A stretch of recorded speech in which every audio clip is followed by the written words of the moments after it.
If you're between 50 and 70 years old and you're not already taking a low dose of aspirin, it's something you should consider, according to a federal panel. Aspirin is already recommended for people with a history of heart trouble, and the U.S. Preventive Services Task Force now says a daily dose will help prevent people at risk from developing heart problems, as well as help cut their risk of colorectal cancer, reports the New York Times.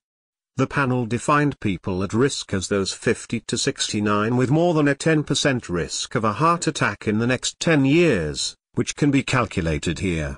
Long-term use of aspirin can, however, trigger potentially fatal bleeding in the stomach or the brain, and the nation's health experts are fiercely debating the wisdom of the task force's advice. The FDA said last year that it doesn't believe evidence supports the use of aspirin to prevent a first heart attack or stroke, the chairman of cardiovascular medicine at the Cleveland Clinic tells the Washington Post. He says it's an incredible paradox that two arms of government are giving conflicting advice, and he sides with the FDA. Meanwhile, the chief of cardiology at Georgetown University tells NBC News that he hopes the advice will at least make more people aware of the benefits and risks of aspirin, helping the right people to start taking it and the wrong people, including those at higher risk of bleeding, to stop.